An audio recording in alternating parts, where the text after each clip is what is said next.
नमस्कार मित्रों, मैं हूं आचार्य अंकित नौटियाल। स्वागत है आपका हमारे YouTube चैनल धर्मशास्त्र में। जैसे कि आप जानते हैं कि हम इस चैनल के माध्यम से धर्म से संबंधित, पूजा पाठ से संबंधित, ज्योतिष शास्त्र से संबंधित और व्रत इत्यादि से संबंधित जानकारियां लाते रहते हैं। आज हम जानेंगे कि दाह संस्कार करने की विधि क्या है।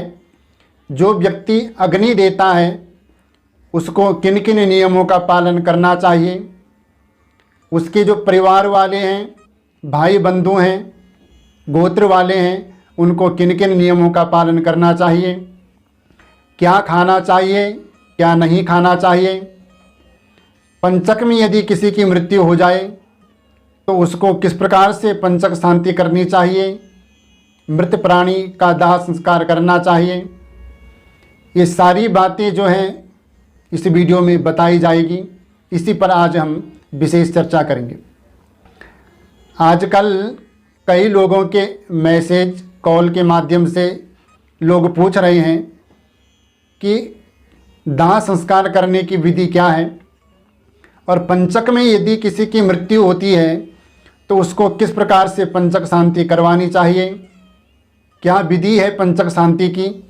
क्योंकि पंचकों को देखकर लोग बहुत डर जाते हैं। यदि पंचक में किसी की मृत्यु होती है तो पंचक शांति किस प्रकार से करें, मृत प्राणी के परिवार वाले को और अग्नि देने वाले को किन किन नियमों का पालन करना चाहिए।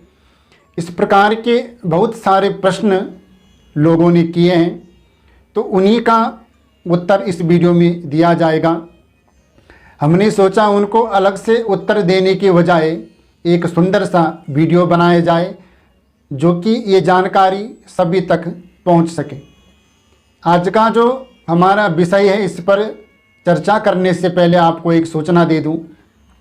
यदि आप अपने बच्चों की या अपनी जन्म कुंडली बनवाना चाहते हैं या उनके भविष्य के बारे में, नौकरी के बारे में कुछ जानना चाहते हैं, या किसी की संतान नहीं हो रही है या संतान होकर गर्भ में ही वो मर जाती हो, परिवार में कलह कलेश हो, लड़ाई झगड़ा हो, धन नहीं आ रहा हो, लक्ष्मी किसी ने बांध दी हो, भूत प्रेत इत्यादि की समस्या, घर में कोई बुरी शक्ति का प्रवेश, हमारी ज़मीन नहीं बिक रही हो, हम उसे बेचने की सोच रहे हो, इस प्रकार की जितनी भी समस्या हैं, इनके विषय में यदि आप जानना चाहते हैं तो वीडियो के नीचे हमारा संपर्क सूत्र नंबर दिया गया है, उस पर आप कॉल कर सकते हैं या मैसेज कर सकते हैं।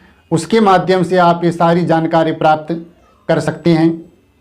कुंडली विश्लेषण का शुल्क लगता है और जो आपका जो घर का काम है, यदि वो भी आप करवाना चाहते हैं तो उसकी विधि भी आपको बता दी जाएगी।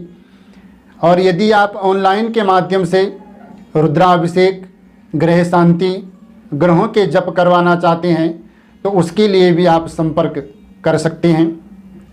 संपर्क करने का समय सुबह 10 बजे से और शाम को 4 बजे तक आप कॉल कर सकते हैं। उसके बाद किसी की भी कॉल रिसीव नहीं की जाएगी।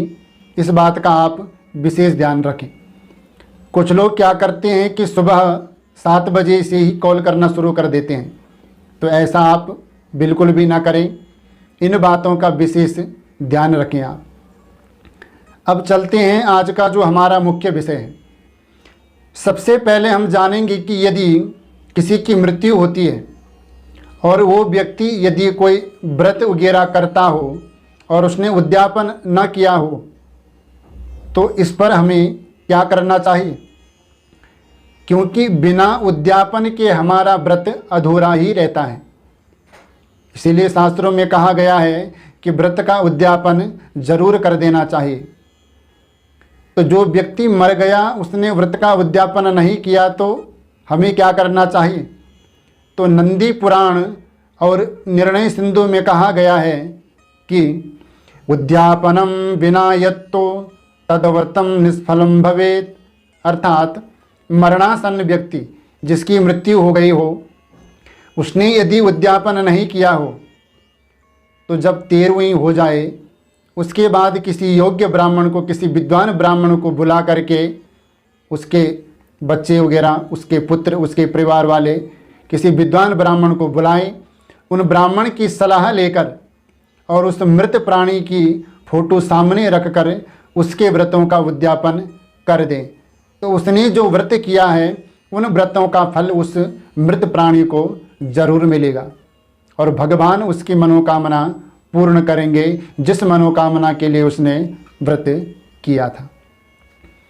दूसरी बात कि जब किसी की मृत्यु होती है तो उसके शव को, जब व्यक्ति मर जाता है तो उसको शव कहा जाता है, तो उसके शव को किस दिशा में हमें रखना चाहिए, उसका सिर जो है वो किस दिशा में हमें करना चाहिए।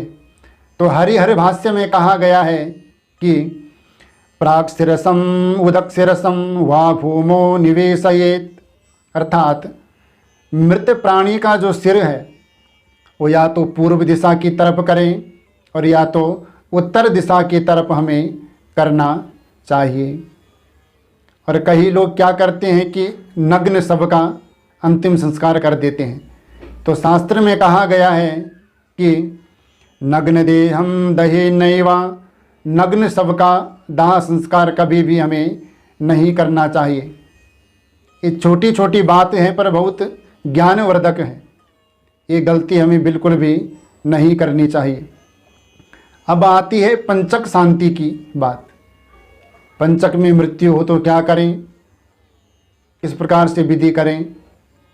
तो धर्म सिंधु में कहा गया है कि नक्षत्रांतरे मृतस्य पंचकेदाः प्राप्तो पुत्तल विधिरेव न शांतिकम, पंचक मृतस्या शून्याम दाह शांतिकमेव न पुत्तल विधि।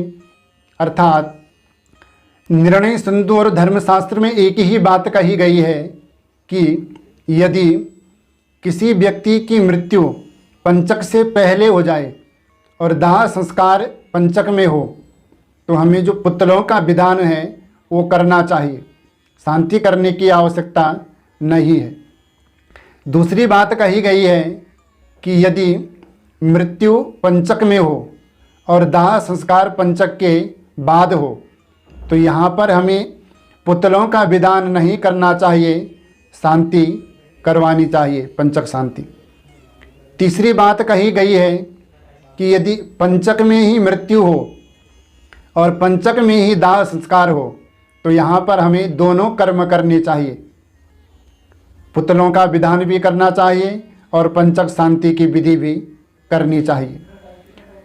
अब अग्नि हमें किस प्रकार से देनी चाहिए, तो वाराह पुराण में कहा गया है कि शिरस्थाने प्रदापयेत।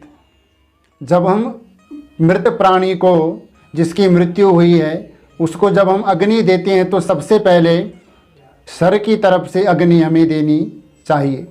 ये प्रमाण दिया गया है वाराह पुराण में। ये जितनी बातें आपको बताई जा रही है सब शास्त्र प्रमाण के द्वारा बताई जा रही है, अपनी तरफ से कोई भी बात हम नहीं बताते हैं। तो इन बातों का आपने विशेष ध्यान रखना है क्योंकि कई लोग यहाँ पर गलती कर देते हैं। क्योंकि यदि आपके ब्राह्मण, आपके पंडित जी आपके साथ जा रहे हैं तो वो अपने शास्त्र विधि के अनुसार क्रिया कराएंगे, पर जो ब्राह्मणों को नहीं ले जाते हैं, साथ में ब्राह्मण नहीं जाते हैं, तो वो इस वीडियो को ज़रूर देखें ताकि उनको मृत प्राणी की क्रिया करने में कोई परेशानी न हो। अब दाह संस्कार के बाद जब हम घर में आते हैं, घर में प्रवेश करते हैं, तो उससे पहले हमें क्या करना चाहिए, तो शास्त्र में कहा गया है कि मृत प्राणी को अग्नि देने के बाद बच्चों को आगे करके हमें शमशान घाट से घर आना चाहिए और मुड़कर पीछे नहीं देखना है। जब हम दरवाजे पर आ जाएं तो हमें थोड़ी देर वहाँ पर खड़ा रहना है। उसके बाद नीम की पत्तियाँ लेकर नीम के पत्तियों को चबाना है। उसके बाद आचमनी करें। उसके बाद जल, गोबर, तेल, मिर्ची, पीली सरसों और अग्नि का स्पर्श करें। उसके बाद पत्थर के ऊपर पैर रख के हमें घर में प्रवेश करना चाहिए। उसके बाद कुछ देर बैठ करके भगवान का चिंतन करें और मृत आत्मा की शांति की भगवान से कामना करें। उसके बाद उस दिन खरीदकर अथवा अपने सगे संबंधियों से भोजन प्राप्त करके अलग भोजन करना चाहिए और अलग अलग बिस्तर पर हमें सोना चाहिए। ये आप विशेष ध्यान रखें। उसके बाद दाहकर्ता जो है, जिसने अग्नि दी, उसको किन किन नियमों का पालन करना चाहिए? तो प्रथम दिन की क्रिया जो है वो अपने निकट के जो संबंधी है उनके यहाँ से या अपने ससुराल या ननिहाल से भोजन अर्थात खाना प्राप्त कर सकते हैं और उसको अपने परिवार सहित आपने भोजन करना है। दूसरे दिन से नियम रहेगा उसको ब्रह्मचर्य का पालन करना है, भूमि पर सोना है, किसी को ना वो अपने हाथ से स्पर्श करे ना ही उसको कोई स्पर्श करे। सूर्य अस्त से पूर्व उसने एक समय भोजन करना है, वो भी नमक रहित, बिना नमक का भोजन करना है। मिट्टी के बर्तन में या पत्तल में उसने भोजन करना है। प्रथम दिवस अर्थात 3 दिन तक उसने उपवास करना है या फलाहार कर सकता है। उसके बाद पहले गोग्रास निकालकर तथा प्रेत के निमित्त, प्रेत के लिए घर से बाहर भोजन किसी को देकर आएं या प्रेत के नाम का भोजन बाहर रख दें। सब प्रकार के भोगों का परित्याग करना है और दैन्य भाव से रहना चाहिए। सब नियमों का पालन हमें करना चाहिए। इस प्रकार से घर में कपड़ों पे साबुन न लगाएं, तेल नहीं खाना चाहिए, कोई दाल सब्जी बनाओ तो उसमें छौंका नहीं लगाना चाहिए, मंदिर में नहीं जाना चाहिए, किसी को प्रणाम भी नहीं करना चाहिए, ना ही किसी का प्रणाम लेना चाहिए। यदि आपके घर के जो देवी देवता हैं उनको किसी ब्राह्मण के यहाँ दे दें या मंदिर में रखवा दें जहाँ उनकी नित्य रोज पूजा पाठ होती रहे। दूसरे को भोजन भी नहीं कराना है। इस प्रकार के नियमों का आपने विशेष ध्यान रखना है, क्योंकि कई लोग क्या करते हैं कि मृत प्राणी की जो क्रिया है वो सही ढंग से नहीं करते हैं, तभी बाद में उनके घर में पितृदोष प्रेत दोष निकलता है। यदि किसी की अकाल मृत्यु हुई हो तो उसके लिए नारायण बलि हमें करवानी चाहिए।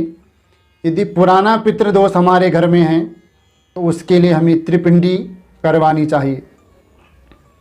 तो इस प्रकार के कई प्रश्न लोगों ने किए थे, तो उसी के आधार पर ये वीडियो बनाई गई। तो जिस प्रकार से मैंने आपको जानकारी दी ये आप ज़रूर सुने, इन नियमों का पालन करें। तो आज के लिए इतना ही। मुझे विश्वास है कि हमारे द्वारा दी गई जानकारी आपको अच्छी लगी होगी। हमारे द्वारा दी गई जानकारी आपको पसंद आए तो हमारे चैनल को सब्सक्राइब करें, लाइक करें, वीडियो को ज़्यादा से ज़्यादा शेयर करें, कमेंट करके ज़रूर बताएं आपको ये जानकारी कैसी लगी। मिलते हैं एक नई वीडियो के साथ, तब तक के लिए जय जय श्री राधे श्याम।